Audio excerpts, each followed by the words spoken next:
నమస్కారం V7 city news కు స్వాగతం. ముందుగా ముఖ్యాంశాలు. మహాశివరాత్రి బ్రహ్మోత్సవాలపై మంత్రులు అధికారులతో సమీక్షా సమావేశం. 3 మంత్రుల ఆధ్వర్యంలో శ్రీకాళహస్తి బ్రహ్మోత్సవాలను అంగరంగ వైభవంగా జరుపుతామన్న మంత్రి అనగాని సత్యప్రసాద్.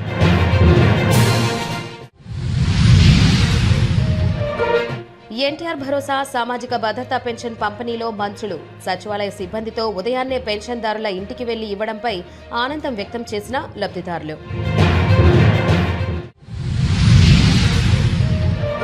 కూటమి ప్రభుత్వం కక్ష సాధింపు చర్యలకు పాల్పడుతోంది. దౌర్జన్యాలను, దాడులను ప్రజలు గమనిస్తున్నారు.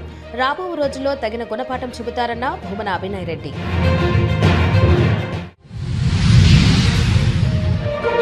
చట్టం తన పని తాను చేసుకుంటూ పోతుంది. డిప్యూటీ ఎన్నిక ప్రశాంత వాతావరణంలో నిర్వహించేందుకు అధికారులు ఏర్పాటు చేశారన్న స్థానిక ఎమ్మెల్యే ఆరణి శ్రీనివాసులు.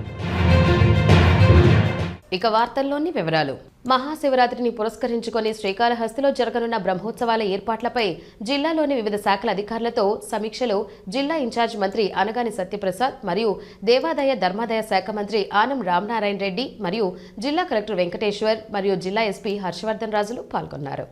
జిల్లా ఇన్ఛార్జ్ మంత్రి అనగాని సత్యప్రసాద్ మాట్లాడుతూ శ్రీకాళహస్తి మహాశివరాత్రి బ్రహ్మోత్సవాలను అత్యంత వైభవంగా నిర్వహించుటకు ప్రభుత్వం చర్యలు తీసుకుంటోందని, అందుకు అధికారులతో సమీక్ష నిర్వహించామని, ఎక్కడ ఎలాంటి నిర్ణయాలు తీసుకోవాలో అవన్నీ కూడా వివరంగా చర్చించి నిర్ణయం తీసుకోవడం జరిగిందని అన్నారు. దేవాదాయ ధర్మాదాయ శాఖ మంత్రి రామనారాయణ రెడ్డి మాట్లాడుతూ శ్రీకాళహస్తి వార్షిక బ్రహ్మోత్సవాలను ఈ ఏడాది అత్యంత వైభవంగా నిర్వహిస్తున్నామని, మంత్రి నారా చంద్రబాబు నాయుడు 3 మంత్రులను ఈ బ్రహ్మోత్సవాలకు నియమించడం జరిగిందని, 1 రెవెన్యూ శాఖ మంత్రి అనగాని సత్యప్రసాద్, 2 రామనారాయణ రెడ్డి, 3 హోం మినిస్టర్ వంగలపూడి అనిత, మేమందరం కలిసి ఉత్సవాల సమయంలో ఇక్కడే ఉండి ఏర్పాట్లు చూస్తామని అన్నారు. సమీక్ష చేసిన తరువాత అధికారులకు కొన్ని సూచనలు చేశారు. దేవస్థానానికి వచ్చే భక్తులు ఎటువైపు నుండి వస్తారని, ఆ వైపు రద్దీ ఉంటాదో అక్కడ రద్దీ లేకుండా చర్యలు తీసుకుని ఎక్కడైతే బస్సులు ఆగుతాయో అక్కడి నుండి వారిని డైరెక్ట్గా దేవస్థానమే ఉచిత బస్సులో తరలించి వారికి దర్శనం ఏర్పాట్లు చేసే విధంగా చర్యలు తీసుకోవాలని అన్నారు.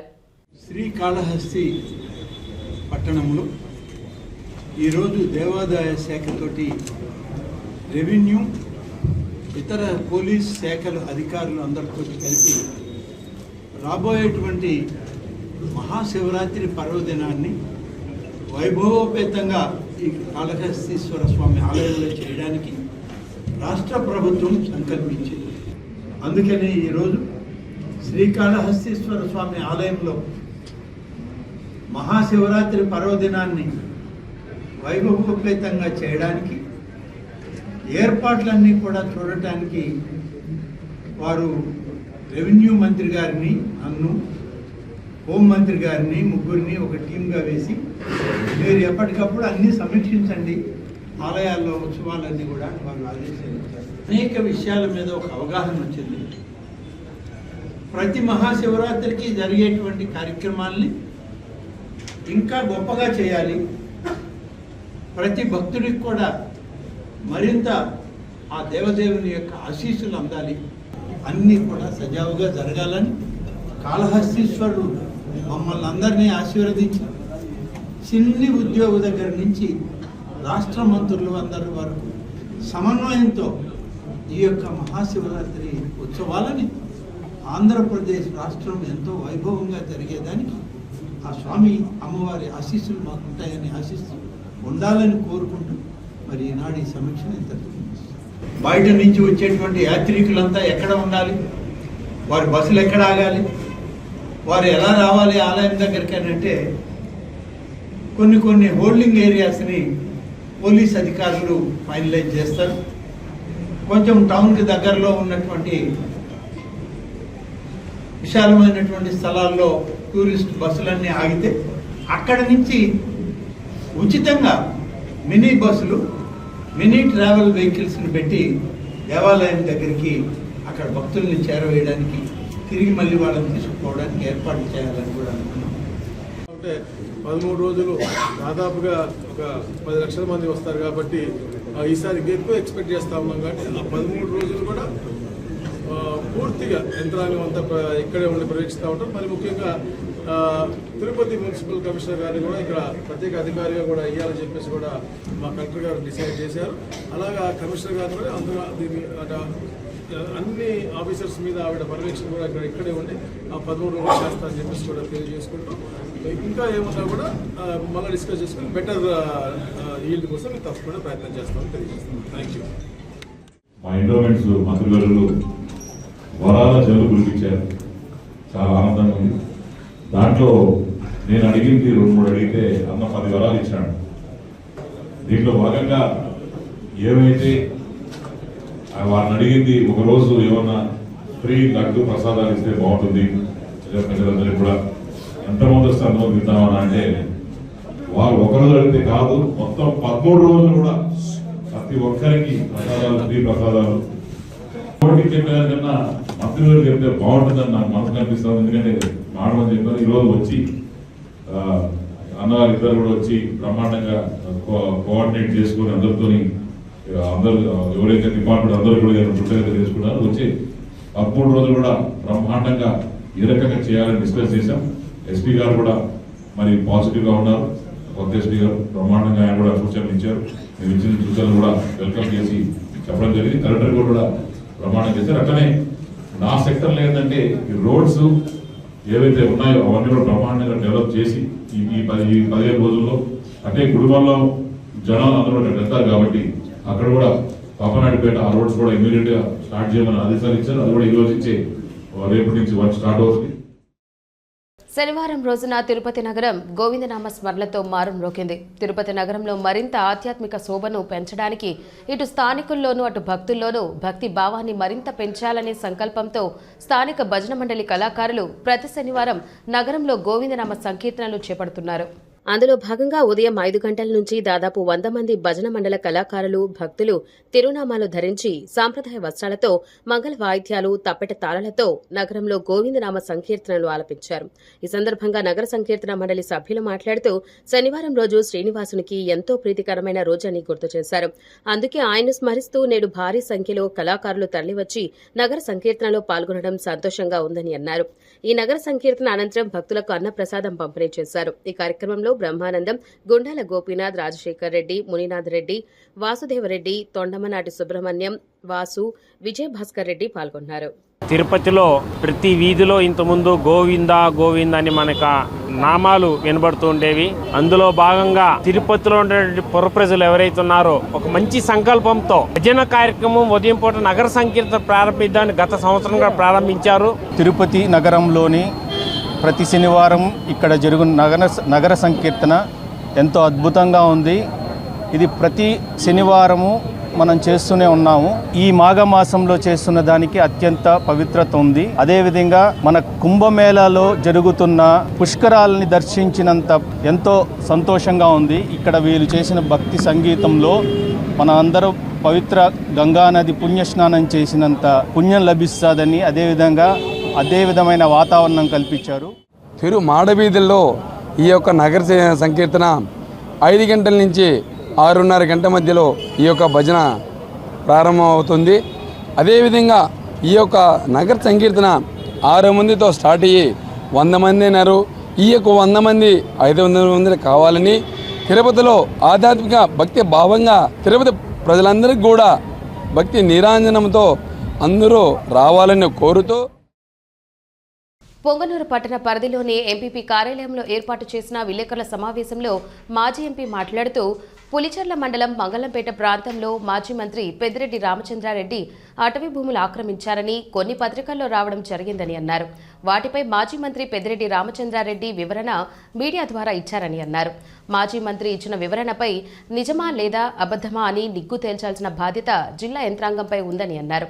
ఈ కార్యక్రమంలో ఎంపీపీ భాస్కర్ రెడ్డి, షరీఫ్, వైకాపా నాయకులు తదితరులు పాల్గొన్నారు. పుంగనూరు శాసనసభ్యులు మాజీ మంత్రివర్యులు డాక్టర్ పెద్దిరెడ్డి రామచంద్రారెడ్డి పైన భూముల విషయంలో పులిచెర్ల మండలంలోని మంగళంపేట గ్రామంలో ఉండే అటవీ ప్రాంతంలో ఉన్న భూముల గురించి ఇటు పత్రికల్లో గాని మీడియాలో గాని రావడము, దానిపైన పాలకపక్షానికి సంబంధించిన నాయకులందరూ కూడా ప్రెస్ మీట్ పెట్టి మాట్లాడము, దానికి సరైన సమాధానము రామచంద్రారెడ్డి గారి ఇవ్వడము జరిగిన విషయం మనకు అందరికీ తెలుసు. రామచంద్రారెడ్డి గారి ఇచ్చిన వివరం కరెక్ట్ గా లేదనుకుంటే జిల్లా యంత్రాంగం దానికి సంబంధించిన రెవెన్యూ శాఖ గాని ఫారెస్ట్ డిపార్ట్మెంట్ గాని అది అవును కాదు, ఇది తప్పు, ఇది నిజము నిగ్గదేల్చవలసిన నిజాలు నిగ్గుదేల్చాల్సిన బాధ్యత జిల్లా యంత్రాంగం పైన ఉంది. అదే విధంగా ఆయన పైన అవాకులు చెవాకులు పేలుతున్న పాలక పక్షానికి సంబంధించిన ప్రజాప్రతినిధులు వారు చేసిన ఆరోపణలు నిజమా తప్ప అనేది తేల్చవలసిన బాధ్యత వారిపైన ఉంది. దానికంటే ముందు దాని తర్వాత కూడా చెప్పేది ఏంటంటే, ఇలాంటి భూములు అంటే రెవెన్యూకు కుంట పొరంబోకులు కానీ, చెరువు పొరంబోకులు కానీ, అడవి ప్రాంతాలకు సంబంధించిన భూములు కానీ, ఎండోమెంట్కి సంబంధించిన భూములు కానీ ఈ జిల్లాలో తిరుపతి నుంచి కుప్పం వరకు ఇతర ఏ రాజకీయ నాయకులు ఆక్రమించుకోలేదనేసి, అందరూ స్వచ్ఛందంగా ఉన్నారనేసి, రామచంద్రరావు ఒక్కడే ఈ విధంగా చేసినాడనే నిజ నిరూపణ చేయవలసిన బాధ్యత జిల్లా యంత్రాంగం పైన ఉంది. కానీ జిల్లా యంత్రాంగము ఈ నిజ నిరూపణ పత్రికల్లో కొన్ని మీడియాలో తెలియజేసిన తర్వాత ప్రజలు తృప్తి పడతారు. ఓహో, వీళ్ళే కాదు ఇంక వేరే వాళ్ళు కూడా ఉండారనేసి. లేదు, రామచంద్రుడు ఒకడే దీనికి పాల్పడ్డాడు, ఆయన కుటుంబీకులే పాల్పడ్డారు అనేది ప్రజలకు తెలియజేయాల్సిన బాధ్యత జిల్లా యంత్రాంగానికి అయితేనేమి, ప్రస్తుతం ఉన్న పార్టీలో ఉన్న తెలుగుదేశంలో పార్టీలో ఉన్న నాయకులందరూ తెలియజేసిన బాధ్యత వారిపైన ఉందని తెలియజేస్తే ప్రజలు సంతోషపడతారు అని నేను తెలియజేసుకుంటున్నాను. తన గానామృతంతో తెలుగు ప్రజల హృదయాల్లో సుస్థిర స్థానం సంపాదించుకున్న అమర గాయకులు ఘంటసాల వెంకటేశ్వరరావని రాయలసీమ రంగస్థలి చైర్మన్ గుండాల గోపీనాథ్ రెడ్డి అన్నారు. ఘంటసాలపై అమితమైన అభిమానం కలిగిన అభిమానులు, కళాకారులు ప్రతి నెల 1వ తేదీన తిరుపతిలోని ఘంటసాల విగ్రహానికి నివాళి అర్పిస్తూ ఉంటారు. అందులో భాగంగా శనివారం ఉదయం ఘంటసాల అభిమానులు రాయలసీమ రంగస్థలి చైర్మన్ గుండాల గోపీనాథ్ రెడ్డి ఆధ్వర్యంలో పాలాభిషేకం నిర్వహించి పూలమాలలు వేసి ఘనంగా నివాళి అర్పించారు. అనంతరం ఆయన మీడియాతో మాట్లాడారు. ప్రజాగాయకుడు ఘంటసాల, ఆయన పాటలు జనరంజకంగా మనలో లేకపోయినా ఇప్పుడు అమరత్వాన్ని పొందాడు. కానీ వారి పాటలు కూడా మనం ఇంకా వింటూనే ఉన్నాం. వారి పాటకు మాత్రం మరణం లేదు. ఇక్కడ వీయమహల్ కోటల్లో ఉండేటటువంటి ఘంటసాల విగ్రహానికి ప్రతి నెల 1వ తారీఖు రాయలసీమ రంగస్థలి కళాకారులంతా కలిసి గుండాల గోపీనాథ్ రెడ్డి నిర్వహణలో ఆయనకి ప్రతి నెల 1వ తారీఖు పాలాభిషేకం నిర్వహిస్తూ ఘంటసాల అభిమాని శ్రీమతి కె ఉషారాణి గారిని రాయలసీమ రంగస్థలి ఘనంగా సత్కరించి తమ అభిమతాన్ని తెలియజేసింది. ప్రతి నెల 1వ తేదీ కార్యక్రమంలో గుండాల గోపీనాథ్ నాయకత్వంలో ఈరోజు ఉషారాణి అనే అభిమానికి రాయలసీమ రంగస్థలము సన్మానించడం సంతోషించదగినం. మధురగాయకుడైన ఘంటసాల ఆయన పాటలు, భగవద్గీత కానీ, యుగల గీతం కానీ, భక్తి పాటలు కానీ జనరంజకమై ఆయన ఇక్కడంతా మన మనుషులంతా కూడా పాటల్లో ఆ రుచి పిచ్చాడు. ఆ గానగంధర్వుడు దేవతలకి ఈరోజు వినిపిస్తాడు. ఆయన మరణం అనేది ఆయనకి మరణమే లేదు. మన గుండెల్లో, మన జీవితాలంతా కూడా ఆయన ఒక భాగమే ఉంటారు. ఇలాంటి పెద్దలు గోపీనాథ్ లాంటి వాళ్ళంతా కూడా ఆధ్వర్యంలో ఇలాంటి కార్యక్రమం చేయడం చాలా సంతోషం. అమర గాయకుడు అజారామరంగా ఆచంద్రార్కం వర్ధిల్లుతున్నటువంటి ఘంటసాల వెంకటేశ్వరరావు గారి హాస్య విగ్రహానికి ప్రతి నెల 1వ తేదీన రాయలసీమ రంగస్థల కళాకారులు, స్థానిక కళాకారుల ఆధ్వర్యంలో గుండాల గోపీనాథ్ గారి ఆధ్వర్యంలో వారి హాస్య విగ్రహానికి పాలాభిషేకం చేసి కళాకారులను సన్మానించడం ఆనవాయితీగా పెట్టుకున్నారు. కళాకారులందరూ కూడా పుష్పాంజలి ఘటించవలసినటువంటి ఘంటసాలని ఆచంద్రార్కం గుర్తుపెట్టుకోవాలని, వెంకటేశ్వర స్వామికి తిరుపతికి అవినాభావ సంబంధం కలగని వెంకటేశ్వరరావు గారిని మనం స్మరించుకోవడం. తిరుపతి నగరపాలక సంస్థ పరిధిలోని డివైడర్లు, కూడలలో జరుగుతున్న సుందరీకరణ పనులు త్వరగా పూర్తి చేయాలని నగరపాలక సంస్థ commissioner, smart city managing director Maurya అధికారులను ఆదేశించారు. శనివారం ఉదయం నగరంలోని సుబ్బలక్ష్మి కూడలి, రామానుజ కూడలి, లీలామహల్ కూడలి తదితర ప్రాంతాల్లో సుందరీకరణ పనులు, గొల్లవానిగుంటలో క్రికెట్ స్టేడియం పనులను, పాత మున్సిపల్ కార్యాలయం స్థానంలో నూతనంగా నిర్మిస్తున్న సిటీ ఆపరేషన్ సెంటర్ నిర్మాణ పనులను ఇంజనీరింగ్, స్మార్ట్ సిటీ అధికారులతో కలిసి కమిషనర్ పరిశీలించారు. ఈ సందర్భంగా కమిషనర్ మాట్లాడుతూ నగరంలోని అన్ని కూడళ్లు, డివైడర్లలో రంగురంగుల పూల మొక్కలు నాటి పచ్చదనం పెంచాలని అన్నారు. అన్ని చోట్ల గోడలకు అందమైన చిత్రాలు, పెయింటింగ్ వేయించాలని అధికారులను ఆదేశించారు. అనంతరం గొల్లవాని గుంట వద్ద నిర్మించిన క్రికెట్ స్టేడియంను పరిశీలించారు. పెండింగ్లో ఉన్న పనులు అన్ని త్వరగా పూర్తి చేయాలని అన్నారు. అలాగే ప్రహరీ గోడలకు రంగులు వేయించి చుట్టూ మొక్కలు నాటాలని సూచించారు. పాత మున్సిపల్ కార్యాలయం స్థానంలో నిర్మిస్తున్న సిటీ ఆపరేషన్ సెంటర్ను పరిశీలించి గడువులోపు నాణ్యతతో పనులు పూర్తి చేయాలని అధికారులను ఆదేశించారు. నిర్మాణ పనుల్లో మార్పులు, చేర్పులు సూచించారు. కమిషనర్ వెంట సూపరింటెండెంట్ ఇంజనీర్ చంద్రశేఖర్, టీఈలు రాజు, రమణ, ఏఈకాం ప్రతినిధులు బాలాజీ, అనిల్, ఆఫ్ఘాన్ సంస్థ ప్రతినిధి స్వామి తదితరులు పాల్గొన్నారు. వైసీపీ అధినేత జగన్మోహన్ రెడ్డి పిలుపు మేరకు ఈ నెల 5వ తేదీన రాష్ట్ర వ్యాప్తంగా అన్ని జిల్లా కలెక్టర్ కార్యాలయాల వద్ద నిర్వహించే ఫీజు పోరును విజయవంతం చేయాలని తిరుపతి జిల్లా వైఎస్ఆర్ కాంగ్రెస్ పార్టీ విద్యార్థి విభాగం అధ్యక్షులు చెవిరెడ్డి హర్షిత్ రెడ్డి పిలుపునిచ్చారు. ఫీజు పోరుకు సంబంధించిన పోస్టర్ ఆవిష్కరణ చేసి మాట్లాడారు. 5వ తారీఖు జరగబోయే విద్యార్థి పోరులో మన ప్రీతం నాయకులు జగన్మోహన్ రెడ్డి గారు ఈ కార్యక్రమానికి ప్రతి ఒక్క విద్యార్థిని అదేవిధంగా వాళ్ళ తల్లిదండ్రులను కూడా ఈ యొక్క పోరుకు సంబంధించి ఫీజు రీయింబర్స్మెంట్ బకాయిలు కావచ్చు, అదేవిధంగా వాళ్ళకి అకామిడేషన్ సంబంధించి ఇతరితర దీనికి సంబంధించి చేయడం కూడా జరుగుతుంది. ఖచ్చితంగా ప్రతి ఒక్కరూ కూడా ఈ యొక్క కార్యక్రమంలో తల్లిదండ్రులు విద్యార్థులు పాల్గొని మీ వంటి సమస్యలు ఖచ్చితంగా మనం వినిపించాలి మన జిల్లా అధికారికి. అప్పుడే మనకి మీకు సంబంధించినటువంటి బకాయిలన్నీ కూడా వచ్చే ప్రయత్నం కూడా ఖచ్చితంగా వస్తాయి. కాబట్టి ఈ 5వ తారీఖు జరిగే కార్యక్రమంలో ఖచ్చితంగా అందరూ కూడా భాగస్వామ్యం అయ్యి దాన్ని జయప్రదం చేయాల్సిందిగా కోరుకుంటున్నాను. తిరుపతి పట్టణాభివృద్ధి సంస్థ ఆధ్వర్యంలో రాయలచెరువు రోడ్డులో నిర్మిస్తున్న తుడా టవర్స్ నిర్మాణాల్లో నాణ్యత ప్రమాణాలు పాటించడంలో రాజీ పడొద్దని తుడా ఉపాధ్యక్షులు నగరపాలక సంస్థ కమిషనర్ మౌర్య అధికారులను, నిర్మాణ సంస్థ ప్రతినిధులను ఆదేశించారు. శనివారం ఉదయం నగరంలోని రాయల్ చెరువు రోడ్డులో నిర్మిస్తున్న తుడా టవర్స్ నిర్మాణ పనులను ఇంజనీరింగ్ అధికారులతో కలిసి పరిశీలించారు. అనంతరం తుడా కార్యాలయంలో అధికారులతో సమావేశమై సమీక్షించారు. ఈ సందర్భంగా ఉపాధ్యక్షులు మౌర్య మాట్లాడుతూ తుడా టవర్స్ నిర్మాణంలో నాణ్యత ప్రమాణాలు పాటించాలని, ఎక్కడా రాజీ పడొద్దని అధికారులను ఆదేశించారు. ప్లాన్, ఎలివేషన్ తదితర అంశాలపై అధికారులకు తగు సూచనలు చేశారు. ఇచ్చిన గడువులోపు పనులు పూర్తి చేయాలని అన్నారు. వీలంత త్వరగా పనులు చేస్తే విక్రయానికి వేలం నిర్వహించేందుకు వీలుంటుందని అన్నారు. ఈ సమావేశంలో secretary Venkatanarayana, superintendent engineer Krishnareddy, advisor Ramakrishnarao, DE Basha, AE Shanmugam, KPC సంస్థ ఈడీ సుశీల్ కుమార్ తదితరులు ఉన్నారు. చిత్తూరు జిల్లా సోమలలో ఆదివారం జరిగిన జనంతో జనసేన బహిరంగ సభను విజయవంతం చేయాలని ఎమ్మెల్యే ఆరణి శ్రీనివాసులు కోరారు. పొంగనూరు నియోజకవర్గం సోమల జెడ్పీ హైస్కూల్ సమీపంలో జరిగే బహిరంగ విజయవంతానికి ప్రతి ఒక్కరూ జన సైనికులు హాజరు కావాలని ఆయన పిలుపునిచ్చారు.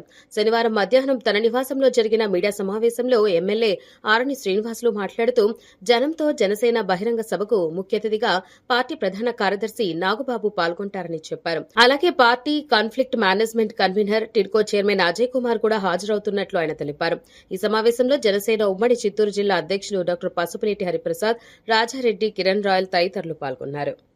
రేపు ఉదయం పొంగనూరులో జరిగే భారీ బహిరంగ సభకు వేణుగోపాలరెడ్డి గారి అధ్యక్షతన పొంగనూరు నియోజకవర్గంలో భారీ బహిరంగ సభ జరుగుతోంది. రేపు సాయంకాలం 2 గంటల నుంచి 6 గంటల వరకు భారీ బహిరంగ సభ పొంగనూరు సోమల దగ్గర జరుగుతుంది. ఈ యొక్క జనసేన పార్టీ మీటింగ్లో చిత్తూరు, తిరుపతి ఉమ్మడి జిల్లాల 14 నియోజకవర్గాల అధ్యక్షులు, జన సైనికులు, వీర మహిళలు, ఎన్డీఏ కూటమి నాయకులు, బీజేపీ నాయకులు అందరూ కూడా, తెలుగుదేశం పార్టీ నాయకులు అందరూ కూడా భారీ ఎత్తున పొంగనూరులో రేపు పబ్లిక్ మీటింగ్ జరుగుతూ ఉంది. దానికి మన ఉమ్మడి జిల్లా అధ్యక్షులు సారథ్యం వహించి జిల్లా నాయకత్వంలో జనసేన నాయకుల్ని, కార్యకర్తలని, మహిళల్ని అందరినీ కూడా జనసేన పార్టీ ప్రధాన కార్యదర్శి నాగబాబు గారు, టిడ్కో చైర్మన్ అజయ్ కుమార్ గారు, వీరి సారథ్యంలో వేణుగోపాల్ రెడ్డి గారు ఈ పార్టీలో చేరడం జరిగింది. ఇది ఒక భారీ బహిరంగ సభ జనసేన జరపడం జరుగుతుంది. దానికి కాళహస్తి, సత్యవేడు, తిరుపతి నుంచి బయలుదేరి చంద్రగిరి, చిత్తూరు, పూతలపట్టు, జీడి నెల్లూరు, పలమనేరు, పొంగనూరు, అటు సైడ్ నుంచి పడమటి తాలూకాల నుంచి మదనపల్లి, పీలేరు, తంబళ్ళపల్లి అవి కూడా రావడం జరుగుతుంది. వీరన్నీ కూడా వచ్చి రేపు జరిగే జనసేన పార్టీ మీటింగ్ని జయప్రదం చేయాలనేసి జేఎస్పీ తరఫున కోరుకుంటున్నాము. రాష్ట్ర ప్రభుత్వం ప్రజా సంక్షేమ పాలన దిశగా ఎన్టీఆర్ భరోసా సామాజిక భద్రతా పెన్షన్లను అర్హులైన లబ్ధిదారులకు పంపిణీ చేసి పేదవారికి ఆసరాగా నిలుస్తోందని, ఎక్కడ చూసినా అధికారులు లబ్ధిదారుల ఇంటి వద్దకే వచ్చి ఉదయాన్నే పెన్షన్లు తమకిస్తున్నారని, ప్రభుత్వం పట్ల పెన్షన్ లబ్ధిదారులు సంతోషం వ్యక్తం చేస్తున్నారని జిల్లా ఇన్ఛార్జ్ మంత్రి మరియు రెవెన్యూ, స్టాంప్స్ అండ్ రిజిస్ట్రేషన్ శాఖ మంత్రి వర్యులు అనగాని సత్యప్రసాద్, దేవాదాయ ధర్మాదాయ శాఖ మాత్యులు ఆనం రామనారాయణ రెడ్డి పేర్కొన్నారు. శనివారం ఉదయం శ్రీకాళహస్తి మండలం ఊరందూరు గ్రామ పంచాయతీ హరిజనవాడ నందు పలువురు ఎన్టీఆర్ భరోసా పెన్షన్ల లబ్దిదారులకు పెన్షన్ల పంపిణీ కార్యక్రమంలో మంత్రులు, జిల్లా collector Venkateshwar, Srikalahasti MLA Bojjala Sudheer Reddy, Yadava corporation chairman Narasimha Yadav తదితర సంబంధిత అధికారులతో, ప్రజాప్రతినిధులతో కలిసి పాల్గొన్నారు. వారు లబ్దిదారులతో ఆప్యాయంగా మాట్లాడి పెన్షన్లను సచివాలయ సిబ్బంది లబ్దిదారుల ఇంటి వద్దకే వచ్చి పంపిణీ చేస్తున్నారా అని ఆరా తీశారు. ఈ సందర్భంగా పలువురు లబ్దిదారులు మాట్లాడుతూ సచివాలయ సిబ్బంది ఉదయాన్నే వారింటి వద్దకే వచ్చి ఎన్టీఆర్ భరోసా, సామాజిక భద్రతా పెన్షన్లను పంపిణీ చేస్తున్నారని మంత్రులకు తెలిపారు. ఊరందూరు గ్రామ పంచాయతీ ఊరందూరు హరిజనవాడ నందు లబ్దిదారుల ఇంటికి వెళ్లి వారితో మాట్లాడి అందజేశారు. మంత్రులు మాట్లాడుతూ మన ముఖ్యమంత్రి చంద్రబాబు ప్రజలు మేలు కోరి వారి సమస్యలను అర్థం చేసుకుని దేశంలో ఎక్కడా లేనంతగా పెంచిన ఎన్టీఆర్ భరోసా, సామాజిక భద్రతా పెన్షన్లను అందిస్తున్నారని తెలిపారు. ఇది మంచి ప్రభుత్వమని వివరించారు. ముఖ్యమంత్రి పెంచి ఇచ్చిన పెన్షన్లు వారి జీవనానికి ఆసరాగా ఎంతగానో ఉపయోగపడుతున్నాయని రాష్ట్ర ముఖ్యమంత్రి చంద్రబాబు నాయుడు గారికి పలువురు ఎన్టీఆర్ భరోసా, సామాజిక భద్రతా పెన్షన్ లబ్దిదారులు ధన్యవాదాలు తెలిపారు. దౌర్జన్యాలు, అరాచకాలు భూమన కరుణాకర్ రెడ్డికి వెన్నెతో పెట్టిన విజయాన్ని ఎమ్మెల్యే ఆరణి శ్రీనివాసులు ఆరోపించారు. డిప్యూటీ మేయర్ ఎన్నిక ప్రశాంత వాతావరణంలో నిర్వహించేందుకు అధికారులు ఏర్పాట్లు చేస్తున్నారని ఆయన తెలిపారు. ఎమ్మెల్యే ఆరణి శ్రీనివాసులు తన నివాసంలో మీడియాతో మాట్లాడుతూ భూమన కరుణాకర్ రెడ్డి ఆరోపిస్తున్నట్లు దౌర్జన్యాలు, కూర్చివేతలకు ప్రభుత్వం పాల్పడటం లేదని ఆయన చెప్పారు. నిబంధనలకు విరుద్ధంగా నిర్మించిన భవనాలపై చట్టం తన పని తాను చేసుకెళ్తుందని ఆయన తెలిపారు. తిరుపతిలో బస్టాండ్లో, జీవకోనలో, ఎంఆర్పల్లిలో, కాలేజీల దగ్గర, కొండపైన ఎన్ని అసాంఘిక కార్యకలాపాలు ఉన్నాయో అన్ని అసాంఘిక కార్యకలాపాలు సాగించిన కుటుంబం భూమన కుటుంబం. ఆయన ఈరోజు చెప్తున్నాడు, ఆయన చెప్పే మాటలంతా ఎవరు విని ఎవరు నమ్మే పరిస్థితులలో లేరు. తిరుపతిలో టీడీఆర్ బాండ్లు, మాస్టర్ ప్లాన్ రోడ్లలో వేల కోట్లు అందుకొని ఏం కార్యకలాపాలు చేసింది తిరుపతి ప్రజలకు తెలుసు, అధికారులకు తెలుసు. ఈరోజు దౌర్జన్యాలు చేసి, సెటిల్మెంట్లు చేసి, పోలీస్ అధికారులని గుప్పిట్లో పెట్టుకొని ఒక రిజిస్ట్రేషన్ భూమి ఉంటే ఫేక్ డాక్యుమెంట్ రిజిస్ట్రేషన్ తయారు చేసి తుడా అప్రూవ్ లేఅవుట్లలో కూడా బెదిరించి రిజిస్ట్రేషన్ చేయించిన ఘనత నీకుంది. ఇన్వెస్ట్మెంట్లు తీసి పబ్లిక్ అంతరాయం లేకుండా చేస్తామే తప్ప బిల్డింగులు కొట్టించాల్సిన అవసరం ఎన్డీఏ కూటమి ప్రభుత్వం లేదు.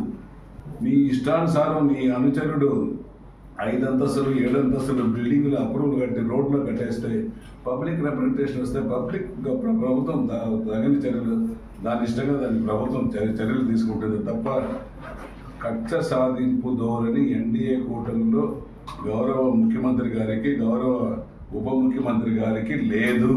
కక్ష సాధింపులు లేదు.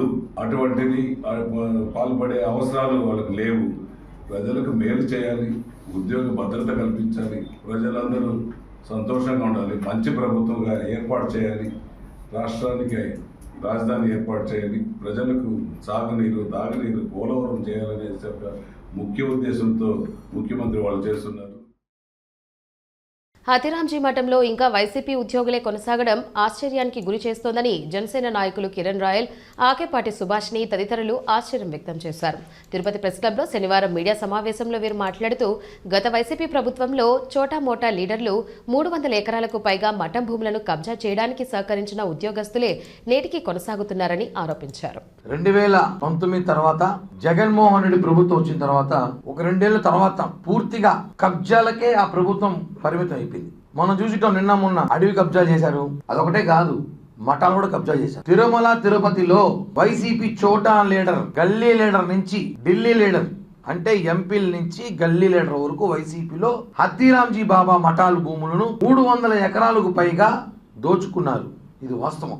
గత ప్రభుత్వంలో 300 ఎకరాలు ఏకంగా ఈ జిల్లా నాయకులు, ఎమ్మెల్యేలు, మంత్రులు, చోటా గల్లీ లీడర్లు, కార్పొరేటర్లు అందరూ కూడా ఎవడి స్థాయిలో వాడు కబ్జాలు చేసుకున్నారు. చాలా బాధాకర విషయం. ఇప్పుడు ప్రభుత్వం మారిన తర్వాత 7 నెలలు అవుతా ఉంది. ఇప్పటికి కూడా అధికారులు మారినట్లేరు. ఇంకా ఆ కబ్జాదారులకే మద్దతు తెలుస్తుందని చెప్పి సమాచారం ఉంది. అనేక సమస్యలు మా దృష్టికి వచ్చాయి, జనసేన పార్టీ దృష్టికి అనేక సమస్యలు. మఠం భూముల్లో అనేకంగా ఈ ప్రభుత్వం మారిన తర్వాత కూడా మమ్మల్ని ఇబ్బంది పెడుతున్నారు, మమ్మల్ని బెదిరిస్తున్నారు. మఠంలో వాళ్ళే కంప్లైంట్లు చేస్తున్నారు, వచ్చి మమ్మల్ని ఆదుకోండి అనేసి. ఆ పరిస్థితుల్లో ఈరోజు తిరుపతిలో ఉంది. రాష్ట్రంలో కూటమి ప్రభుత్వం అధికారంలోకి వచ్చి 8 నెలల కాలంలో వైఎస్ఆర్ కాంగ్రెస్ పార్టీ నేతలే లక్ష్యంగా కక్ష సాధింపు చర్యలు చేపట్టడం చూస్తుంటే కూటమి ప్రభుత్వానికి రోజులు దగ్గర పడ్డాయని వైసీపీ నాయకులు అరుణ్ యాదవ్, పసుపులేటి సురేష్లు వ్యాఖ్యానించారు. తిరుపతి ప్రెస్ క్లబ్లో శనివారం విలేకరుల సమావేశంలో వారు మాట్లాడారు. తిరుపతి నగరపాలక సంస్థ ప్రథమ పౌరురాలు అయిన మేయర్ డాక్టర్ శిరీష వెనుకబడిన తరగతుల సామాజిక వర్గానికి చెందినవారని, అన్యాయంగా ఆస్తులు ధ్వంసానికి పాల్పడితే దానిని వ్యతిరేకించడానికి వచ్చిన మేయర్ను నేలపై కూర్చోబెట్టడం కూటమి ప్రభుత్వ దిగజారుడుతనానికి నిదర్శనమని అన్నారు. రాజ్యాంగాన్ని తుంగలో తొక్కుతూ జిల్లా ఇన్ఛార్జ్ మంత్రి అయిన అనగాని సత్యప్రసాద్ తిరుపతిలో తిష్టవేసి దొడ్డిదారిలో డిప్యూటీ మేయర్ పదవిని దక్కించుకోవడానికి కుయుక్తులు చేస్తున్నారని అన్నారు. ఇలాంటి సంస్కృతి ఎన్నడూ తిరుపతిలో లేదని, వైఎస్ఆర్ కాంగ్రెస్ పార్టీ అధికారంలోకి వచ్చాక ఇంతకు మరింతగా కూటమి ప్రభుత్వ పార్టీల నాయకులకు తిరిగిస్తామని హెచ్చరించారు. సుప్రీంకోర్టు తీర్పు ప్రకారం ఏదేని భూమి అన్యాక్రాంతమైతే ఆ భూమిలో నివాసాలు ఏర్పాటు చేసుకున్న వ్యక్తికి అధికారులు అభ్యంతరాలను నోటీసుల రూపంలో ఇవ్వాల్సి ఉందని, కానీ ఉప మేయర్గా వైఎస్ఆర్ కాంగ్రెస్ పార్టీ నుండి శేఖర్ రెడ్డిని ప్రకటించిన నాటి నుండి ఆయనకు చెందిన ఆస్తులను ధ్వంసం చేయడానికి కుట్ర చేశారని అన్నారు. మంచి పాలన అందివ్వాలని ప్రజలు కూటమి ప్రభుత్వానికి ఓట్లు వేస్తే అధికారం చేపట్టిన తర్వాత కక్ష సాధింపు చర్యలకు దిగడం ఎంతవరకు సమంజసమని ప్రశ్నించారు. శేఖర్ రెడ్డిని ఉప మేయర్గా గెలిపించుకొని తీరుతామని, 3వ తేదీ జరిగే ఉప మేయర్ ఎన్నికను ప్రశాంత వాతావరణంలో జరుపుతారా లేక ఏకపక్షంగా వ్యవహరిస్తారా అనే అనుమానాలు కలుగుతున్నాయని అన్నారు. ఈ విలేకరుల సమావేశంలో బాబు యాదవ్, బాలు, దుర్గా, పద్మజ, అనితలు పాల్గొన్నారు. 2 రోజుల్లో డిప్యూటీ మేయర్ ఎన్నికలు జరుగుతా ఉన్నాయి. ఇప్పుడు మా వైఎస్ఆర్సీపీ పార్టీ తరపున శేఖర్ రెడ్డి గారిని డిప్యూటీ మేయర్గా ప్రకటించిన వెంటనే ఇన్ని ఏళ్లగా కడుతున్నటువంటి బిల్డింగులు అప్పుడు వీళ్ళకి ఈ కూటమి ప్రభుత్వానికి కనపల్లా. ఈ రోజే ఎప్పుడైతే శేఖర్ రెడ్డి గారిని డిప్యూటీ మేయర్ గా ప్రకటించిన వెంటనే ఇంత దారుణంగా కక్ష సాధింపు చర్యలు తీసుకోవడం, ఆయన ఆస్తులపైన దాడులు చేయడం, వ్యక్తిగతంగా దాడులు చేయడం, చంపుతామని బెదిరించడం, లేనిపోని కేసులు పెట్టడం, ఇది ఈ కూటమి ప్రభుత్వానికి తొందరలో బుద్ధి చెప్పే రోజులు ఉన్నాయి అనే దానికి ఇదే ఒక ఉదాహరణ. శేఖర్ రెడ్డి గారికి మద్దతుగా మా వైఎస్ఆర్సీపీ ఇన్ఛార్జ్ భూమన అభినయ్ రెడ్డి గారు మరియు తిరుపతి నగర మేయర్ ఒక బీసీ, ఒక డాక్టర్ అయినటువంటి మేయర్ గారు మద్దతుగా నిలబడితే వాళ్ళని ఒక మేయర్ అని కూడా చూడకుండా ఈ విధంగా కింద కూర్చోబెట్టి మహిళా కానిస్టేబుల్ కూడా లేకుండా ఆమెని అడ్డుకోవడం తిరుపతిలో చూస్తున్నారు. తిరుపతి ప్రజలంతా చూస్తా ఉన్నారు. కూటమి ప్రజలారా, తిరుపతి ప్రజలంతా చూస్తున్నారు. ఏ రకంగా మీరు అవమానిస్తున్నారో మా యాదవుల్ని, ఏ రకంగా అవమానిస్తున్నారో మా బీసీలని అన్నిటినీ చూస్తూ ఉన్నారు. తిరుపతి ప్రజలంతా ఖచ్చితంగా బుద్ధి చెప్పే రోజులు దగ్గరలో ఉన్నాయి. డిప్యూటీ మేయర్ అభ్యర్థి శేఖర్ రెడ్డి భవనాన్ని కూటమి నేతల ఆదేశాలతో కూల్చివేసేందుకు వచ్చిన మున్సిపల్ అధికారుల్ని భూమన అభినయ్ రెడ్డి, నగర్ మేయర్ శిరీక్షలతో కలిసి వైసీపీ నాయకులు అడ్డుకోవడంతో పోలీసులు అక్రమ అరెస్టు చేసి పోలీస్ స్టేషన్కు తరలించారని, కూటమి ప్రభుత్వం వైసీపీ నాయకులపై కక్ష సాధింపు చర్యలు తీసుకోవడంను ప్రజలు గమనిస్తున్నారని, రాబో కాలంలో తగిన గుణపాఠం చెబుతారని వైసీపీ నాయకులు హితవు పలికారు. ఈ సందర్భంగా వారు మాట్లాడారు.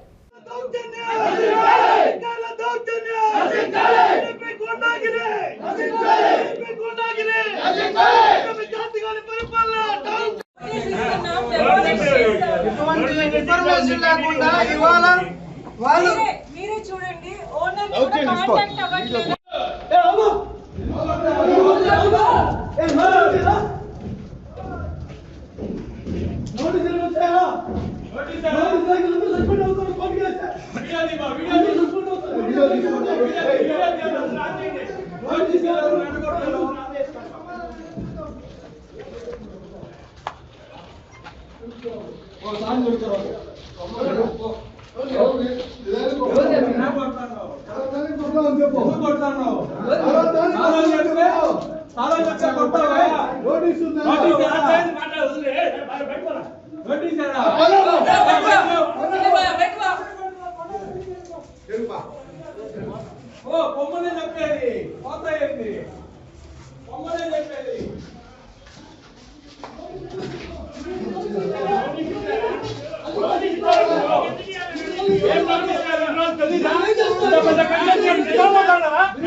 అభ్యర్థి అయినటువంటి శేఖర్ రెడ్డి గారి ఆస్తులకు సంబంధించినటువంటి విషయాల్లో లేనిపోని కల్పించి వాటిని ధ్వంసం చేయాలన్నటువంటి ఉద్దేశంతో నోటీసులు ఏవి ఇవ్వకుండా మున్సిపల్ యంత్రాంగం డిపిఆర్ హాస్పిటల్ రోడ్ లో ఉన్నటువంటి ఆయన ప్రాపర్టీని డెమాలిష్ చేయడానికి టౌన్ ప్లానింగ్ సిబ్బంది అలానే పోలీసు వారి సహకారంతో ఇక్కడికి వచ్చారు.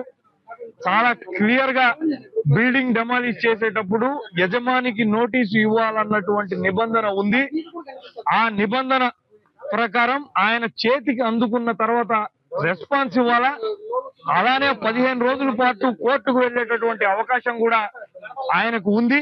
అయినప్పటికీ కూడాను బలవంతంగా ఆయన్ని భయభ్రాంతులకు గురి చేసి ఆయన అభ్యర్థిత్వాన్ని ఉపసంహరించుకునేటట్లు చేయాలన్న ఉద్దేశంతో కూటమి ప్రభుత్వం ఉంది. ఇది చాలా దారుణమైనటువంటి విషయం. మీ అందరికీ తెలుసు, 50 ఓట్లకు గాను 33 ఓట్లు క్లియర్ గా వైఎస్ఆర్ కాంగ్రెస్ పార్టీకి కౌన్సిల్లో ఉన్నాయి. ఎల్లుండి జరగబోయేటటువంటి ఎన్నికలో శేఖర్ రెడ్డి గారి గెలుపు అనివార్యం. ఇలాంటి ఎన్ని కుట్రలు కుతంత్రాలు వీళ్ళు పాల్పడినా వైఎస్ఆర్ కాంగ్రెస్ పార్టీ తీవ్రంగా ప్రతిఘటిస్తుందన్న విషయాన్ని తెలియజేస్తున్నాను. 42 డివిజన్ కార్పొరేటర్ అయినటువంటి ఎం శేఖర్ రెడ్డి గారిని అనౌన్స్ చేసిన వెంటనే గత 2 రోజులుగా ఆయనకు ప్రత్యక్షంగా వారి కుటుంబ సభ్యులకు పరోక్షంగా కూడా కొన్ని బెదిరింపులు, అంటే మీరు పోటీ నుంచి తప్పుకోవాలి, లేదంటే మీ ఆస్తులు కానీ ఇంకా ఇతరత్ర వాటి మీద ఆయనకు బెదిరింపు కాల్స్ రావడం జరిగింది. సో దానికి ఇవాళ ఏంటంటే కార్పొరేషన్ తరపున ప్లానింగ్ డిపార్ట్మెంట్ నుంచి వాళ్ళ కన్స్ట్రక్షన్ జరుగుతున్నటువంటి బిల్డింగ్ డెమాలిష్ చేస్తారు అనేది ఇన్ఫర్మేషన్ రాగానే అభినయ్ గారు అట్లాగే వైఎస్ఆర్సీపీ కార్యకర్తలు, లీగల్ టీం అందరూ కూడా ఇక్కడ చేరుకోవడం జరిగింది. తెలుసుకున్నది ఏంటంటే కనీసం ఈ బిల్డింగ్ డెమాలిషన్ చేస్తున్నామన్నటువంటి నోటీస్ కూడా సర్వ్ చేయకుండా ఇక్కడికి వస్తున్నారు అనేది ఒక ఇన్ఫర్మేషన్. మనకు శేఖర్ రెడ్డి గారి గురించి అందరికీ తెలుసు. ఒక ఆల్రెడీ మాజీ కౌన్సిలర్ అయిన ఒక పలుకుబడి కుటుంబానికి చెందినటువంటి వ్యక్తి. సో అటువంటి వారినే బెదిరిస్తూ ఉంటే ఇంకా సామాన్య కార్పొరేటర్లకు ఎలా ఉంటుంది? సో వాళ్ళే చెప్తున్నారు, మేము ఎవరిని బెదిరించట్లేదు, మాకు అవసరం లేదు అని. సో ఈ డైరెక్ట్గా ఇప్పుడు మీ అందరికి ముందే తెలుస్తూ ఉంది ఏ విధంగా బెదిరిస్తూ ఉన్నారు అని. శ్రీవారి ఆలయంలోని లడ్డూ పోటును శనివారం టీటీడీ చైర్మన్ బీఆర్ నాయుడు పరిశీలించారు. లడ్డూ తయారీలో వినియోగించే ముడి సరుకులు, చక్కెరపాకం, లడ్డూలను ఉండలు పట్టే విధానాన్ని పరిశీలించి రోజుకెన్ని లడ్డూలు, ఏ అన్న ప్రసాదాలు తయారు చేస్తారని అధికారులను అడిగి తెలుసుకున్నారు. లడ్డూ తయారీ విధానం పద్ధతి ప్రకారం చక్కగా ఉందని సంతృప్తి వ్యక్తం చేసి సామాన్య భక్తులు ఇబ్బంది లేకుండా ఎప్పటికప్పుడు అప్రమత్తంగా ఉండాలని సంబంధిత అధికారులను టీటీడీ చైర్మన్ ఆదేశించారు. వార్తలు ముగించే ముందు ముఖ్యాంశాలు మరోసారి. మహాశివరాత్రి బ్రహ్మోత్సవాలపై మంత్రులు, అధికారులతో సమీక్షా సమావేశం. 3 మంత్రుల ఆధ్వర్యంలో శ్రీకాళహస్తి బ్రహ్మోత్సవాలను అంగరంగ వైభవంగా జరుపుతామన్న మంత్రి అనగాని సత్యప్రసాద్.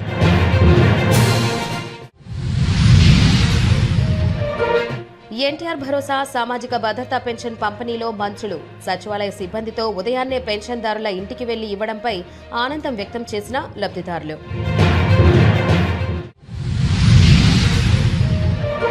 కూటమి ప్రభుత్వం కక్ష సాధింపు చర్యలకు పాల్పడుతోంది. దౌర్జన్యాలను, దాడులను ప్రజలు గమనిస్తున్నారు. రాబో రోజుల్లో తగిన గుణపాఠం చెబుతారన్న భూమన అభినయ్ రెడ్డి.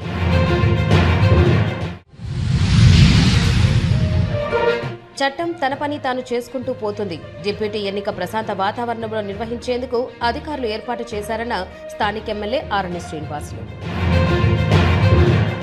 ఈ వార్తలు ఇంతటితో సమాప్తం. నమస్కారం.